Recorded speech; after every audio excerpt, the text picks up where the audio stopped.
রাষ্ট্র মেরামতের যে আমাদের ভারপ্রাপ্ত চেয়ারম্যান জনাব তারেক রহমান যে 31 দফা দিছে, সেটা আমরা কর্মসূচি এটা জনগণের মাঝে তুলে ধরছি এবং এর পাশাপাশি তরুণ প্রজন্মের প্রথম ভোটটা যেন ধানের শীষের পক্ষে হয়, এটাও আমাদের প্রচারণা অংশ।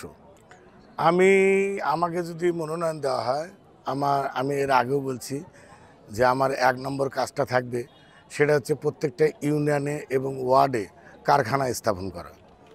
যে মানুষের কর্মসংস্থান সৃষ্টি করতে গেলে শুধু চাকরি দিয়ে সম্ভব না, এটা একমাত্র কারখানা দিয়েই সম্ভব। আমাদের অনেক বেকার ভাইয়েরা আছে এবং বোনেরা আছে যারা চাকরি পাচ্ছে না, কর্মসংস্থান সৃষ্টি হচ্ছে না।